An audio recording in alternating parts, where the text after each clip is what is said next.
수고하고 무거운 짐진 자들아, 다 내게로 오라. 내가 너희를 쉬게 하리라. 나는 마음이 온유하고 겸손하니 나의 멍에를 메고 내게 배우라.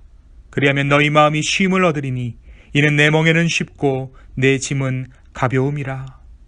주님, 우리가 우리의 무거운 짐들을 모두 내려놓고 오직 주님께서 주시는 그 안식으로 인해 만족하는 그러한 예배드리기를 소망합니다. 주님, 예배가 천국 되게 하여 주시옵소서. 하나님 나라 되게 하여 주시옵소서. 감사합니다. 예수님의 이름으로 기도하였습니다. 아멘. 우리 찬양과 경배함으로 주님 앞에 나아가겠습니다.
여전히 날 기다리시며 날 부르시네. 하나님은 나의 꺼지지 않는 등불이시니 긴 어둠 속에 어둠 속에 영광의 빛이고 죄와 절망에 다시 소리만 있네. 주의 사랑을 여전히 날 기다리시며 날 부르시네. 하나님은 나를 거스지 않는 그뿐이시니 주는 나의 구원이시니 내가 누구를 두려워하리. 주가 찾으시는 종이 되어 나는 주만 섬기리. 주는 나의 소망 되시니 작은 자의 어둠 밝히시니 소망 잃어버린 이 땅 위에 주의 영광 비추리. 주와 함께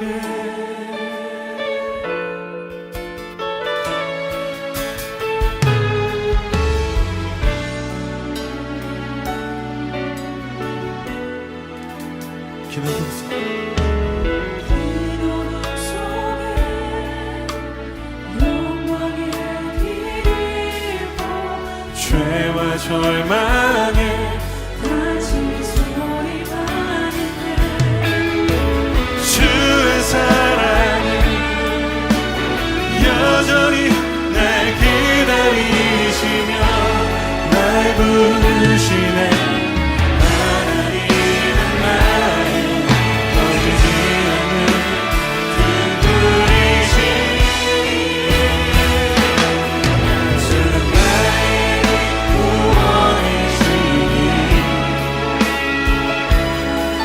내가 누구를 두려워하리. 주가 찾으시는 종이 되어 나는 주만 섬기리. 주는 나의 소망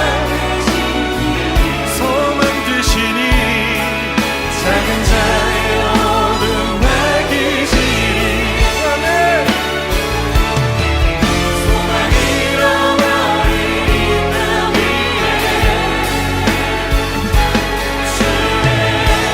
우리 다시 한번 고백합시다.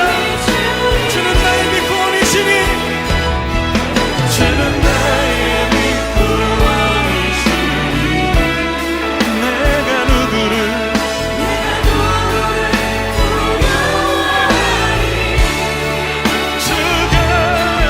주가 찾으시는 종이 되어 나를 주만 섬기리. 주는 나의 그렇습니다. 오늘 나를 무엇으로 의지하며 하나님 내 중심에 무엇이 있는지 하나님 내 마음을 시험하시며 내 안에 있는 것을 드러내시는 그곳에서 하나님 죄인하심 볼 수 있도록 주님 내 삶을 내 마음을 고쳐주시옵소서. 하나님께 우리의 마음을 드리며 함께 기도하며 나갑시다. 주님이 나의 주인이라고 주님이 나의 인도자시라고 고백하는데 하나님 나는 무엇으로 채워져 있습니까? 내 마음의 중심은 무엇을 드러내며 내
주는 나의 소망 되시니 작은 자의 어둠 밝히시니 소망 잃어버린 이 땅 위에 주의 영광 비추리 주와 함께 작은 자의 어둠 밝히시리. 사랑과 은혜의 주님 감사합니다. 오늘 주의 날 이렇게 주님 앞에 나와 예배하게 하심에 주님 감사합니다. 한 주간을 주의 은혜 가운데 살게 하시고 주님께서 지켜주셔서 또 한 주간의 시작을 믿음 안에서 은혜 안에서 주의 말씀 가운데 하게 하심에 주여 감사합니다. 주님, 우리가 살고 있는 이 땅 미국에 지난 한 주 새로운 대통령을 선출하는 일이 있었습니다. 분쟁과 다툼이 아닌 질서와 평화의 주님께서 이 나라 가운데 함께 해주시기를 간구합니다. 증오와 혐오가 아니라 사랑과 인정함으로 나아갈 수 있는 이 미국 될 수 있도록 주께서 함께 하시고 은혜 베풀어 주시옵소서. 이 미국 땅이 주의 말씀에 다시금 순종하는 미국 될 수 있도록 함께하여 주시옵소서. 주님, 지난 한 주도 주님께서 우리의 삶 곳곳을 지켜주셨기에 오늘 우리가 함께 예배 자리에 가운데 나왔습니다. 주님, 온전한 소망을 주님께 품게 하여 주시고 어떠한 삶을 주 안에서 살아야 하는지 날마다의 삶 가운데 깨닫게 하시고 알게 하여 주시옵소서. 그리하여서 높은 곳에서 순종하지 못해 찜찜한 마음으로 사는 것이 아니라 순종하여 낮은 곳에서 빛의 자녀로 살아가는 우리 모두 될 수 있기를 주여 소망합니다. 특별히 우리 가운데 허락하신 어린 자녀들, 우리가 믿음으로 잘 양육할 수 있도록 함께하여 주시고 우리의 삶을 통해, 어른들의 삶을 통해 세상을 배워가고 하나님을 배워가는 우리 아이들을 위해 어른된 우리가 더욱 신실하게 주님 앞에 반응할 수 있도록 주여 은혜 허락하여 주시옵소서. 주님, 길이요 진리요 생명이라 말씀하신 그 주님의 말씀을 깨닫기를 원합니다. 길을 찾고 진리를 찾고 생명을 찾는 것이 아니라 우리가 이미 길 위에 있고 진리 가운데 있으며 생명 가운데 있음을 깨달아 삶으로 고백하게 하여 주시옵소서. 우리가 길 위에 있다라는 그것을, 진리 가운데 있다라는 그것을, 생명 가운데 있다라는 그것을, 우리가 복음 안에 있다라는 것을 깨닫게 하여 주시옵소서. 주님, 특별히 이 기쁨의 교회 가운데 허락하신 많은 은혜들로 인해 감사합니다. 바라기는 우리가 은혜 안에 성장하기를 원합니다. 이 공동체의 모든 것을 주관하시는 그 주님을 더욱 의지하기를 원합니다. 세상의 기준을 따라가지 아니하고 오직 주님께, 주님만 충성하는, 주님만 바라보며 주님께만 충성하는 기쁨의 교회 되게 하여 주시옵소서. 주님, 이 예배가 정말 온전히 주님 앞에 드려지며 주님의 말씀을 듣고 성령으로 깨달아지는 예배 되기를 주여 소망합니다. 우리와 함께하여 주시옵소서. 감사합니다. 이 모든 말씀 살아계신 예수님의 이름으로 기도하였습니다. 아멘.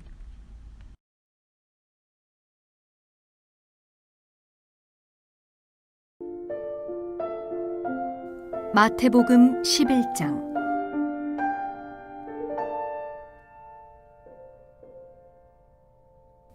예수께서 12 제자에게 명하기를 마치시고 이에 그들의 여러 동네에서 가르치시며 전도하시려고 거기를 떠나가시니라. 요한이 옥에서 그리스도께서 하신 일을 듣고 제자들을 보내어 예수께 여짜오되 오실 그이가 당신이오니이까 우리가 다른 이를 기다리오리이까. 예수께서 대답하여 이르시되 너희가 가서 듣고 보는 것을 요한에게 알리되 맹인이 보며 못 걷는 사람이 걸으며 나병 환자가 깨끗함을 받으며 못 듣는 자가 들으며 죽은 자가 살아나며 가난한 자에게 복음이 전파된다 하라. 누구든지 나로 말미암아 실족하지 아니하는 자는 복이 있도다 하시니라. 그들이 떠나매 예수께서 무리에게 요한에 대하여 말씀하시되 너희가 무엇을 보려고 광야에 나갔더냐? 바람에 흔들리는 갈대냐? 그러면 너희가 무엇을 보려고 나갔더냐? 부드러운 옷 입은 사람이냐? 부드러운 옷을 입은 사람들은 왕궁에 있느니라. 그러면 너희가 어찌하여 나갔더냐? 선지자를 보기 위함이었더냐? 옳다. 내가 너희에게 이르노니 선지자보다 더 나은 자니라.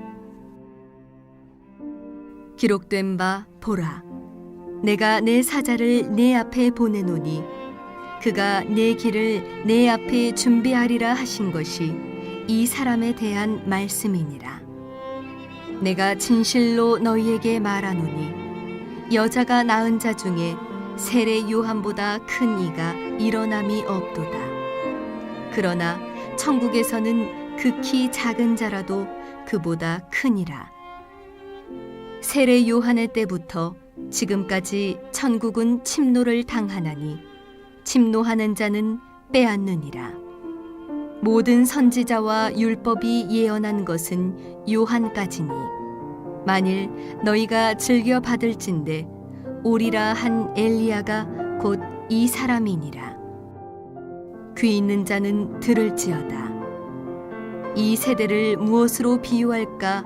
비유하건대 아이들이 장터에 앉아 제 동물을 불러 이르되 우리가 너희를 향하여 피리를 불어도 너희가 춤추지 않고 우리가 슬피 울어도 너희가 가슴을 치지 아니하였다 함과 같도다.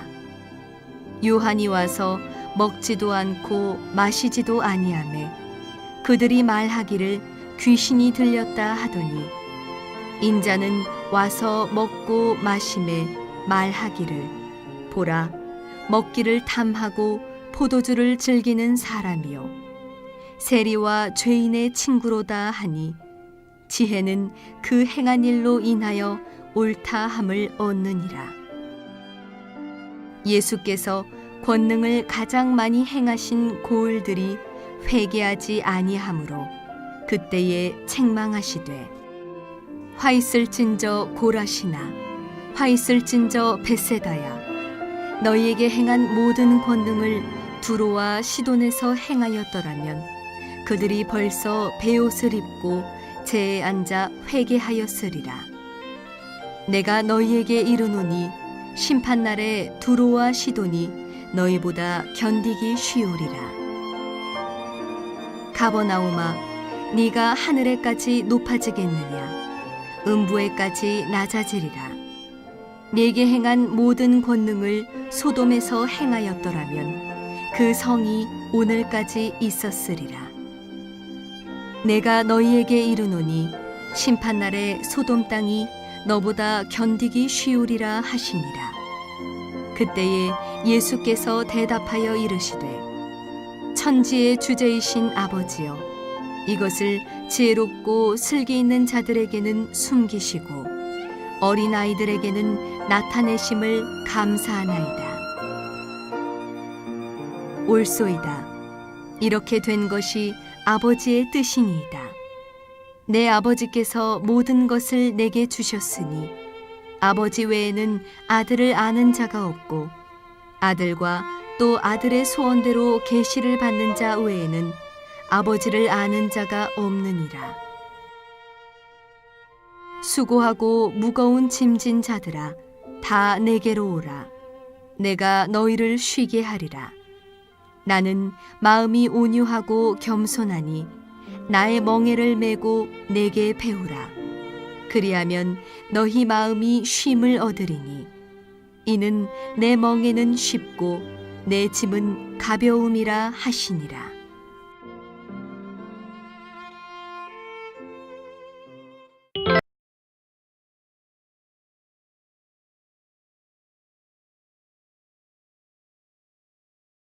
네, 사랑하는 기쁨의 교회 가족 여러분 안녕하세요. 네, 지난 한 주간 평안하셨나요? 네, 깊어져가는 가을날 주님께서 허락하시는 풍성함이 저와 여러분의 삶에 가득하기를 소망합니다. 나라 안팎의 여러 가지 일들로 여수선한 요즘에 주님께서 우리 가운데 함께 하심을 믿으며 감사하는 우리 기쁨의 교회 모든 성도분들 되시기를 예수님 이름으로 축원합니다. 날씨가 좋은 요즘 또 코비드 기간이 좀 오래되면 팬데믹 좀 기간이 오래되면서 마음 가운데 좀 지쳐 있는 분들 계시죠. 그럴 때 한 번쯤 이렇게 훌쩍 떠나고 싶은 마음이 드시는 분들 계실 줄로 압니다. 요즘 시기가 시기인 만큼 훌쩍 떠나기가 쉽지 않지만 이 코로나만 끝나면 여행을 가리라 마음 먹으시는 분들 많으리라 생각됩니다. 혹시 여러분께서 사시면서 가장 기억에 남는 휴가가 있으신가요? 아니면 기억에 남는 휴가지가 있으신가요? 저 같은 경우에는 처음 미국에서 몇 년 동안 미국에서 살아온 지 몇 년 동안 한국에서 미국으로 온 것 자체가 꽤나 먼 여행을 온 것 같은 마음이 있어서 미국 안에서 다른 지역으로 이사 가는 것에 별다른 감흥이 없었던 기억이 납니다. 저에게는 어딜 가나 다 미국이었으니까요. 그냥 미국 왔다는 것 자체가 너무 멀리 왔기 때문에 미국 안에서 다른 곳에 움직인다는 것에 대해서 그렇게 큰 감흥이 없었던 것 같아요. 그랬던 제가 미국에서 경험한 휴가 중에 기억에 남는 휴가가 있습니다. 제가 신학교를 마치고 첫 번째 사역지를 이제 지원한 후에 막연하게 여행을 가고 싶다라는 생각을 했어요.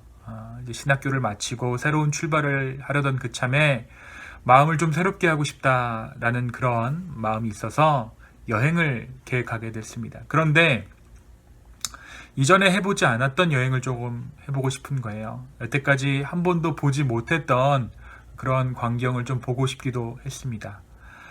특별히 또 한국에는 조금 없는 것을 보고 싶었어요. 그래서 택한 곳이 어디였느냐? 옥수수밭이었습니다. 하루를 꼬박 달려도 끝나지 않는 옥수수밭. 왠지 그곳에 가면 마음이 평안해질 것 같았어요. 한 번도 경험해보지 못한 그 광활한 대지를 한번 보고 싶다라는 생각이 있었습니다. 그래서 보스턴에서 시카고로 이제 비행기를 타고 가서 시카고에서 차를 렌트해서 콜로라도까지 달렸습니다. 한 16시간 정도 되는 일정인데요. 그 여행의 목적은 그냥 달리는 것이었어요. 그때 처지가 비슷한 친구와 함께 그 여행을 함께 했었는데 정말 미국이 넓다는 것을 그때 한번 깨달았습니다. 달려도 콘필드, 옥수수 밭인 거예요. 그러면서 느끼게 된 것이 이 넓은 땅에서 참 좁게 살았구나. 내가 넓은 땅에 온다고 해서 넓게 사는 것이 아니라 미국이 정말 이렇게 넓은데 내가 생활하고 관계하는 그 생활 반경이 참 좁았구나라는 생각을 하게 됐습니다. 내가 생활하고 관계하는 생활 반경 주로 한두 사람, 많아봤자 10명, 그 사람들이 나의 세상인 것처럼 살았던 것이죠.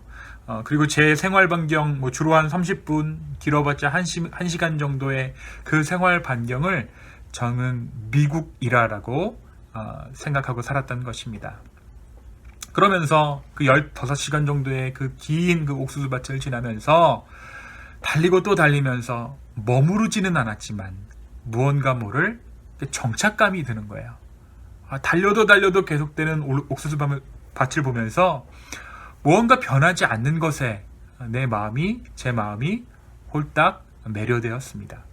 그러면서 문득 드는 생각이 내가 아무리 달려도 주님 품 안이겠구나라는 생각이 들었어요. 개인적으로 이제 신학교를 마치고 무엇을 해야 하나 이렇게 고민하던 때에 내가 갈 곳이 없으면 어떻게 하냐라고 고민하던 그때에 그러한 여행의 경험이 저에게 뜻하지 않는 안식을 줬던 그런 기억이 nap니다. 결국 휴가라는 것이 어디를 가서 휴가가 아니라 마음속에 일상을 떠나 주어지는 평안함이 있을 때 그것이 진정한 쉼, 안식이 아닌가라는 생각을 해보게 됩니다. 오늘 말씀은 특별히 이 쉼에 대해서 이야기하고 있어요. 오늘 마태복음 11장의 말씀을 저와 여러분이 함께 읽었는데요. 이 11장은 복음 안에서의 쉼과 안식에 대해서 결론적으로 이야기하고 있습니다. 12장에 등장하는 안식일의 주인 되심을 선포하시는 예수님, 안식일에 병 고친 자를 고쳐주시면서 안식일의 주인 되심을 선포하시는 예수님의 사역과 맞물려져 있는 이야기입니다.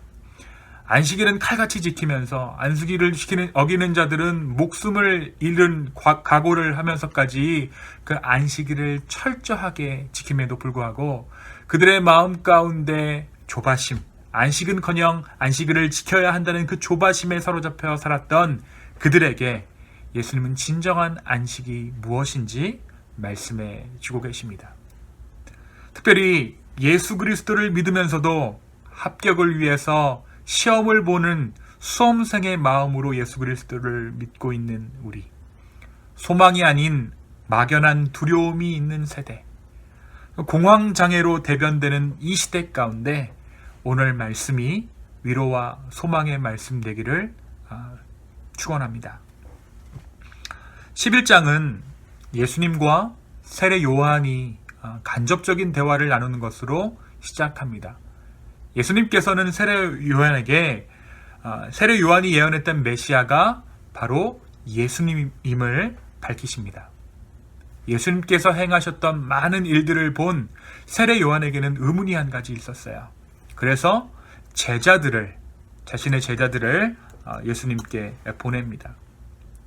예수님이 과연 그가 예언했던 그리스도가 맞는지, 메시아인지 궁금했기 때문입니다. 사실 그렇게 제자를 보낸 데에는 예수님을 향한 의심도 숨겨져 있었기 때문에 세례 요한은 자신의 제자들을 예수님께 보냈어요. 사실 세례 요한이 어떠한 예수님을 기대했는가?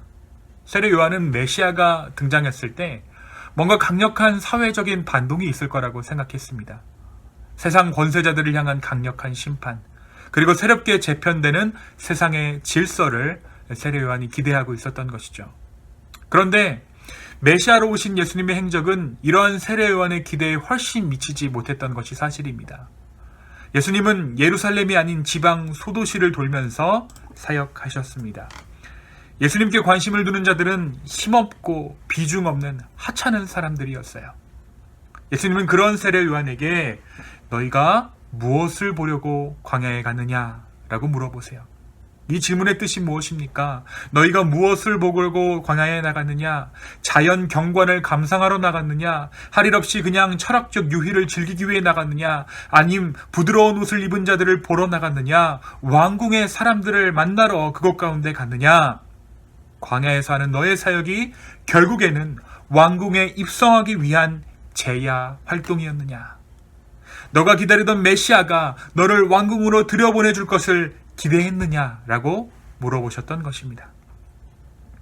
그러면서 예수님께서는 세례 요한이 광야에서 기다리던 예수님이, 그 메시아가 바로 나임을, 바로 자신임을 말씀해 주십니다. 예수님께서는 세례 요한의 의심을 아셨어요. 만약 예수님이 진짜 메시아라는 생각이 있었다면 세례 요한은 자신의 사역을 멈추고 직접 예수님을 찾아와야 맞습니다. 제자들을 보내는 것이 아니라 자기가 직접 예수님과 만나서 대화하는 것이 맞아요. 그런데 세례 요한은 자기의 제자들을 보냅니다. 그러나 세례 요한이 이러한 의심에도, 세례 요한이 이렇게 의심했던 것과는 반대로 예수님께서는 세례 요한을 참 선지자로, 또 그 이상으로 칭찬해 주세요. 왜냐하면 이러한 세례 요한의 의심은 당연한 것이었고, 또 세례 요한의 사역으로 인해 많은 사람들이 하나님의 음성을 들었기 때문입니다. 광야에서 가죽옷을 입고 메뚜기와 석청을 먹으며 도무지 회개를 모르던 이스라엘 민족에게 회개를 외치면서 물로 세례를 베푼 그의 사역은 여태까지의 선지자들이 감당하지 못했던 사역이었고 삶이었습니다. 요한의 설교에서 사람들은 하나님의 대변인의 진정한 목소리를 알아차렸습니다.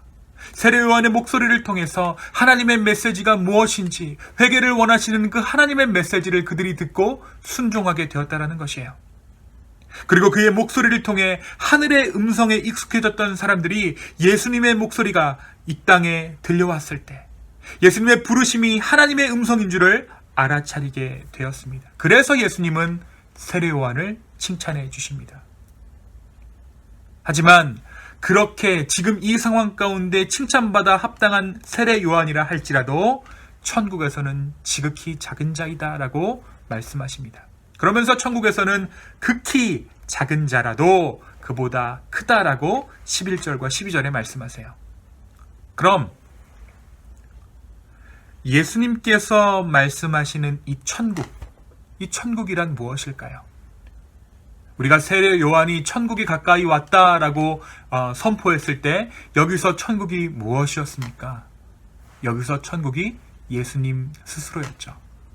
마찬가지입니다.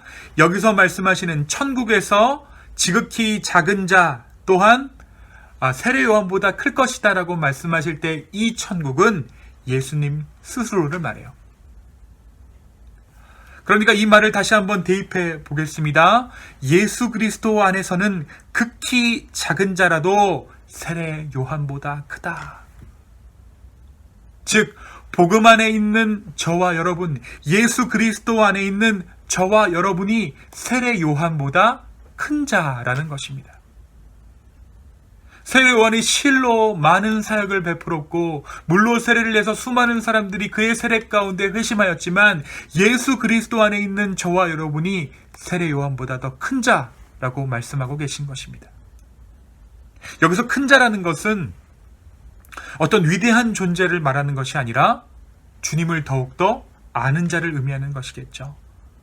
우리가 세례 요한이 예수 그리스도를 이해했던 것보다 더 우리 주님을, 더 우리 예수 그리스도를 누리고 있는 존재라는 것입니다. 세례 요한이 메뚜기와 석청을 먹으면서 금욕고와 절제로 하나님 나라를 맛보았다면 우리는 예수 그리스도의 십자가로 완성된 하나님 나라를 맛보고 있습니다. 세례 요한은 오실 예수님, 오실 메시아를 말했지만 우리는 오신 예수님을 만나고 묵상하고 지금도 그분과 교제하고 있다는 것입니다.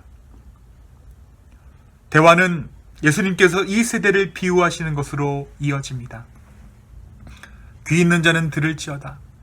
이 세대는 피리를 불어도 춤추지 않고 슬피 울어도 가슴을 치지 않는다 말하는 자들과 같다라고 말씀하십니다. 그러면서 요한도로는 광신자다라고 힐난하고 예수의 사역은 수치스럽다 말하면서 비난하는 이 세대를 비유하십니다. 예수님께서는 예수 그리스도의 수많은 사역을 보고도 복음을 알아듣지는 못하는 자들에게 화가 있을 것이고 그들이 소돔과 고모라보다 훨씬 악한 세대라고 말씀하십니다. 또 예수 그리스도의 수많은 사역을 보고 실족하지 않고 복음을 받아들이는 자들에게는 진정한 안식을 약속해 주십니다. 자, 그렇다면 오늘 말씀을 통해서 우리는 무엇을 바라봐야 하는 것일까요? 오늘 말씀은 우리에게 무엇을 말해주고 있을까요? 먼저 세례 요한이 가지고 있던 예수 그리스도를 향한 기대감에 대해서 우리는 보게 됩니다. 그가 어떠한 예수님을 기대하고 있었습니까? 또 그러한 그 세례 요한의 기대함을 통해서 우리는 과연 어떠한 기대함으로 예수 그리스도를 바라보고 갈망하고 있습니까? 우리가 메시아를 갈망하는 방식, 우리가 왜 예수님을 신앙하고 갈망하는가 하는 본론적인 질문부터 시작해야 한다라고 오늘 예수님은 우리를 초청하고 있습니다. 왜 예수 그리스도를 믿는가? 예수님을 추구해서 다른 것을 얻으려면 예수님을 빼고 하는 게 맞습니다. 다른 것을 얻으려면 다른 것 자체를 추구해야 한다는 것이에요. 예수님께서 말씀하신 것처럼 부드러운 옷을 입은 사람, 왕궁의 옷을 입은 사람을 보려면 왕궁으로 가야 그 사람들을 볼 수 있는 것입니다. 우리가 권력을 추구한다면, 돈을 추구한다면 주일에 예배당에 나올 이유가 없다라는 것이에요. 우리가 예수 그리스도를 추구함과 동시에 예수 그리스도를 통해서 세상의 다른 어떤 것들을 구하고 있다면 그것 자체가 헛되다라는 것입니다. 우리가 추구하는 것은 그러한 것들이 아니라는 것입니다. 하지만 지금 우리가 앉아있는 곳은 이 예배당, 예수님의 비유적 표현을 빌리자면 우리는 지금 광야에 서 있습니다. 우리가 이것에 나왔다는 것은, 이 예배당에 나와서 함께 예배한다는 것은 세상의 어떠한 부귀영화를 보려고 이곳 가운데 오지 않았다는 것을 의미해요. 우리는 이 광야에서 예수 그리스도를 보게 될 것입니다. 우리는 이 예배의 자리에서 예수 그리스도를 보게 될 것입니다. 광야와도 같은 그 삶에서 우리는 그리스도를 맞닥뜨리게 될 것입니다. 그런데 문제는 여기서부터 시작입니다. 때때로 이 광야에서 만난 예수님이 나의 마음에 들지 않을 때가 있어요. 세례 요한이 그랬던 것처럼 예수님이 내 삶 가운데 나를 인도하고 나의 삶을 해결해 나가는 방식이 내 마음에 들지 않을 때가 있다는 것입니다. 내 삶 가운데 나를 인도하시고 해결해 나가는 그 방식이 내가 원하고 갈망하는 것이 아닐 때가 있다는 것이에요. 그때 내가 보기에 이것은 내가 원하던 복음이 아니다. 이것이 내가 원하던 회복이 아니다라는 생각이 들어요. 결국 더 나아가서 예수 믿는 것이 고작 이런 것인가 싶을 때가 있습니다. 하지만 오늘 말씀이 무엇을 얘기합니까? 오늘 예수님께서 말씀하셨듯이 그러한 생각, 그러한 미심쩍음이 어떻게 보면 내가 예수님을 만났다는 증거일 수 있습니다. 오늘 세례 요한이 예수님을 왜 보냈습니까? 미심쩍어서 보냈습니다. 뭔가 자기가 생각했던 것과는 기대에 한참 못 미쳤기 때문에 의심 가득한 마음으로 제자들을 급파해서 예수님이 맞는지 확인하고 있는 것입니다. 그러나 그 대화 끝에 이 세례 요한은 예수 그리스도를 만나게 됩니다. 알아차리게 됩니다. 메시아로 인정하게 됩니다. 사랑하는 여러분, 내 안에 있는 이게 과연 복음이 맞는가? 내가 제대로 믿고 있는가? 아니면 내가 지금 신앙하고 있는 이 하나님이 정말 하나님이 맞는가? 하나님이 고작 이것뿐이 되지 않는가? 그러한 미심쩍음이 어떻게 보면 내가 진짜 예수님을 만났다라는 증거일 수 있다는 거예요. 예수님의 생각과 나의 생각이 다르다는 것을 깨닫게 되는 순간이기 때문입니다. 우리는 흔히 예수님이 나와 다르다라고 생각했을 때 나는 초라하고 예수님은 멋지기 때문에 나와 다르다라고 생각할 수 있지만, 하지만 오늘 말씀이 이야기하는 것은 나의 기대치에 훨씬 못 미치기 때문에 그분이 예수님이다라고 말씀하고 있어요. 우리가 복음을 살다 보면 허탈해지는 경우가 있습니다. 인생이 더욱 광야와 같아지는 때가 있습니다. 결국 예수 믿는 것은 잘 살기 위한 것이 아니구나 하며 내 안에 그리스도로 인해 부풀었던 마음이 한번 푹 꺼질 때가 찾아옵니다.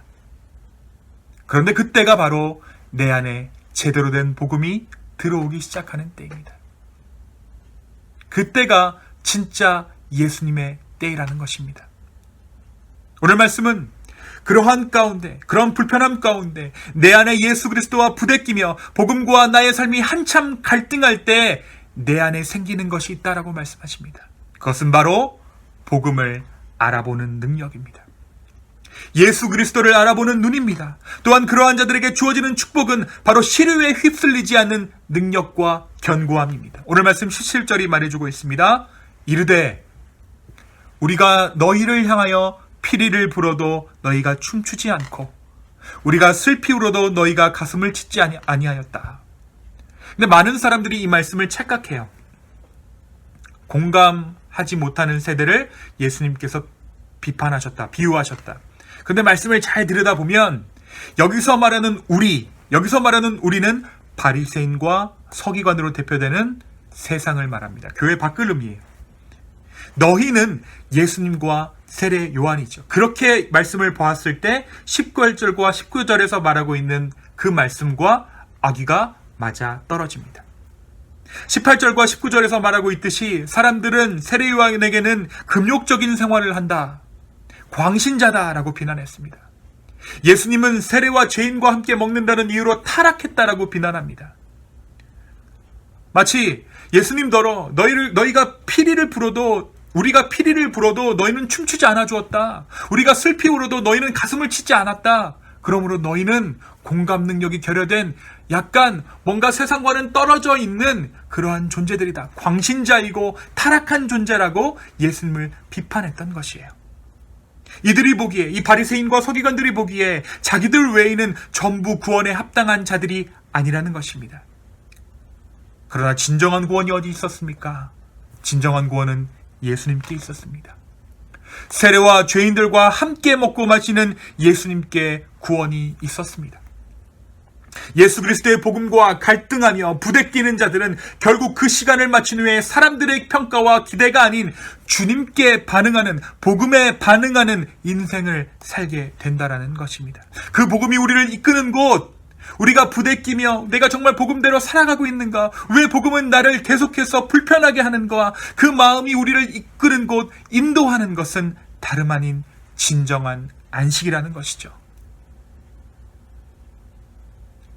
우리의 삶을 결정하는 것이 남의 이목, 남의 기대가 아니라 주님께 반응하는 진정한 인생을 찾게 된다는 것입니다. 여러분, 교회 안에 있는 대다수가 하나님의 뜻대로 살아간다라고 말하지만 사실 우리가 반응하고 있는 것은 오랜 교회 생활 가운데 주어지는 책임감 혹은 다른 사람들로부터 만들어진 기대 심리에 반응하는 것을 하나님의 뜻이라 오해하는 경우가 많이 있습니다. 진짜 정답을 아는 것이 아니라 대충 이게 맞겠지라고 우리가 예측해서 무언가를 맞춰내려고 하니까 우리의 삶이 계속해서 분주한 거예요. 그 틀에서 틀리지 않으려고 애를 씁니다. 바리새인과 서기관이 세례요한과 예수 그리스도를 비난했듯이 그 비난을 피하기 위해서 많은 것들을 결정하게 된다는 것입니다. 그러나 주님의 복음과 부대끼는 자들은 그런 것과는 상관없이 예수 그리스도의 복음과 함께 부대끼며 그 복음에 반응하게 됩니다. 내 안에 불편한 복음, 나를 계속 도전하고 나를 계속 깨뜨리는 그 복음 가운데 머무는 자들에게 결국 주어지는 것은 평안과 안식입니다. 25절부터 30절까지의 말씀이 우리에게 말해줍니다. 그 중에 29절의 말씀을 제가 읽어드리겠습니다. 나는 마음이 온유하고 겸손하니 나의 멍에를 메고 내게 배우라. 그리하면 너희 마음이 쉼을 얻으리니. 이 복음과 부대끼는 자들에게 쉼이 있는 인생이 허락된다는 것이에요. 쉼이 있는 인생을 살아가게 된다는 것입니다. 이 말씀을 조금 달리 해석하면 쉬는 것이 인생이 되는 것, 쉼의 인생, 안식의 삶이 시작된다는 것입니다. 쉼이란 격렬한 노동을 한 사람들에게만 주어지는 특권이 아니라, 노동을 마친 자에게 주어지는 것이 아니라, 이 말씀은 그리스도 안에 있는 자들은 쉬는 것처럼 산다. 쉼이 곧 삶이다 라는 것입니다. 우리가 피곤한 삶을 사는 이유가 무엇입니까? 휴가 중에도 쉬지 못하는 이유가 무엇입니까? 모든 것을 일처럼 하게 된 이유가 무엇입니까? 우리가 복음에 몸을 부대끼지 않아서입니다. 복음을 한 번도 의심해보지 않았기 때문입니다. 아니면 복음을 통해서 다른 것을 추구하는 마음이 있었기 때문입니다. 복음을 통해서 왕궁에 들어가려는 마음이 내 안에 있었기 때문입니다. 복음 안에 있으면서도 주님 눈치를 보았기 때문입니다. 주님 마음에 들려고 했기 때문이에요. 주님 마음에 들려고도 하고 사람들에게도 틀리지 않아야 했기 때문에 우리의 삶은 늘 분주함 가운데 있었고, 교회 가운데 있지만, 복음 가운데 있지만, 나의 마음 가운데는 진정한 안식이 없었던 이유입니다. 사랑하는 여러분, 우리의 모든 수고와 무거운 짐을 주님께 내어 맡기는 저와 여러분 되었으면 좋겠습니다. 수고하고 무거운 짐진 자들아, 누구나 다 내게로 오라. 나의 멍에는 쉽고 가벼우니라. 그리스도의 복음 앞에 나의 삶을 문대십시오. 그리스도의 복음 앞에 나의 삶을 비추십시오. 날마다 말씀 가운데 나의 삶을 비추고 기도 가운데 우리의 삶을 드리시기 바랍니다. 그때 우리가 나와 뜻과는 한참 다른 예수 그리스도의 복음을 발견하게 될 줄로 믿습니다. 그리고 그 복음은 우리를 진정한 안식 가운데로 인도할 것입니다. 우리는 무엇을 보기 위해 이 자리에, 이 예배의 자리에 와 있습니까? 부드러운 옷을 입은 사람들입니까? 아니면 예수 그리스도입니까? 오늘 이 예배 가운데 진정한 예수 그리스도를 만나고 우리의 삶 가운데 진정한 안식이 주어지는 저와 여러분 되기를 예수 그리스도의 이름으로 축원합니다. 이 시간 함께 기도하시겠습니다. 주님, 이 부족한 자의 입술을 통하여 주의 말씀 선포하게 하심에 감사합니다. 혹여 잘못 전해진 마음이 있더라도, 그 말씀이 있더라도 주님 성령께서 진리를 깨닫게 하여 주시고 날마다 나의 삶 가운데 온전한 하나님을 향한 소망으로 우리의 삶을 채워주십시오. 주님, 우리의 마음이 분주합니까? 예수 그리스도 안에 있지만 우리의 마음이 여전히 일하듯 인생을 살며 일하듯 주님을 예배하고 있습니까? 주님, 우리가 복음 안에서 진정한 안식을 누리기를 소망합니다. 주님을 더욱더 알아가길 원합니다. 주님과 대화하길 원합니다. 내 마음 가운데 있는 수많은 의문들을 주님 앞에 토하고 주님과 대화하고 주님 가운데 나의 모든 멍에를 맡기기를 소망합니다. 주여, 오늘 이 예배의 자리 가운데 우리와 함께 하시고 우리의 모든 짐들을 받아 주시옵소서. 주님 감사합니다. 이 모든 말씀 살아계신 예수님의 이름으로 기도하였습니다. 아멘.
축복하소서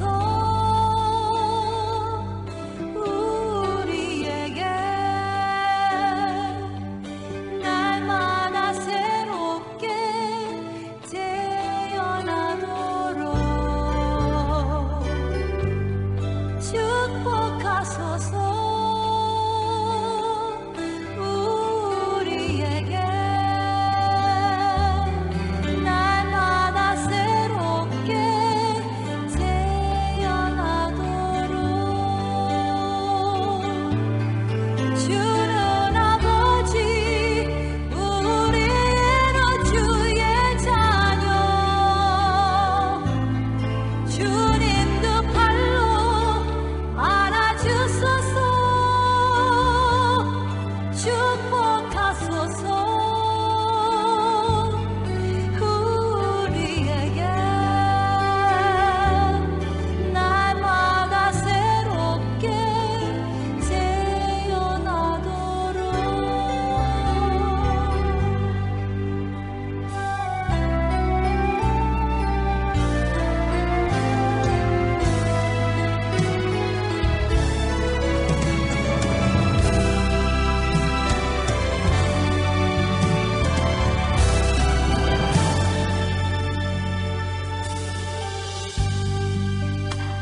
네, 광고 말씀 전해드리도록 하겠습니다. 네, 오늘 이제 예배에 참석하신 분들은 추수감사절을 맞이해서 감사의 제목들을 적으신 종이, 그 감사 제목들을 적으실 수 있는 종이를 나눠드렸는데요. 온라인으로 예배 참석하시는 분들을 위해서도 제가 어떻게 해서든지 그 종이를 전달해 드리도록 하겠습니다. 11월 26일이 2020년 추수감사절인데요. 그 주에 예배를 드릴 때 추수감사 주일 예배를 드리려고 합니다. 그때 이 감사의 제목들을 주님께 올려드리는 시간을 가지려고 하는데 많은 분들의 동참을 권면드립니다. 네, 우리 계속해서 하루를 여는 기쁨의 묵상, 그리고 새벽 예배가 5시 30분에 호프채플에서 진행되고 있습니다. 마태복음을 통해서 은혜 나누고 있는데요. 조금 지루하기도 하고 삶 가운데 도전이 되는 시간이기도 하지만 하루를 꼭 말씀 가운데 열 수 있는 기쁨의 교회, 또 저와 여러분 되었으면 좋겠습니다. 네, 코로나 바이러스가 다시 기승을 부리고 있는데요. 몸 조심하시고 온라인으로 들으시는 분들, 또 오프라인으로 예배 드리시는 분들, 우리가 서로가 서로를 위해 중보하는 이 시간 되었으면 좋겠습니다. 네, 한 주간도 주 안에서 평안하시기를 축원합니다. 감사합니다.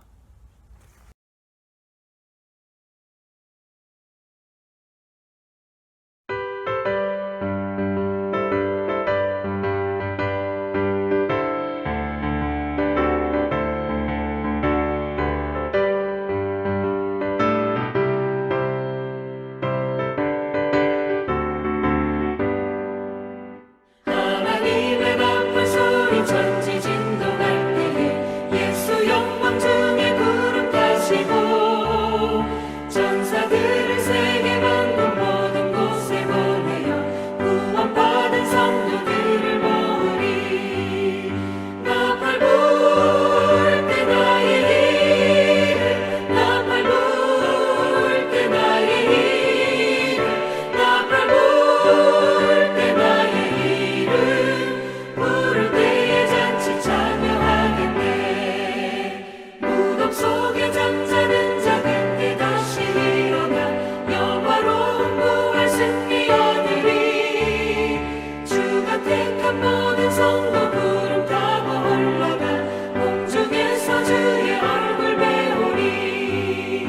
나팔 불 때 나의 일을, 나팔 불 때 나의 일을, 나팔 불 때 나의 일을 부를 때에 잔치 참여하겠네.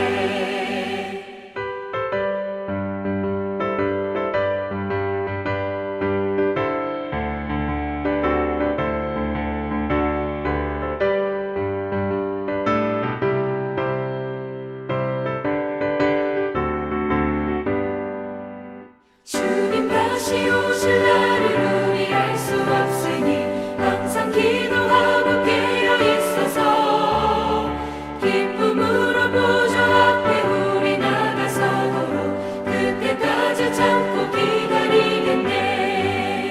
나팔 불 때 나의 일을, 나팔 불 때 나의 일을, 나팔 불 때 나의 일을 부를 때에 잔치 참여하겠네.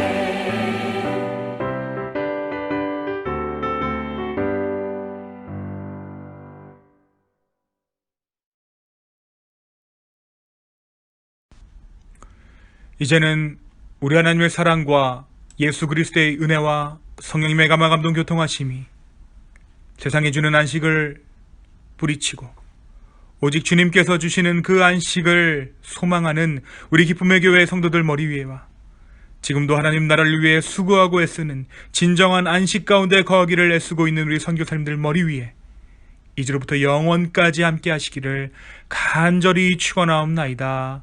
아멘.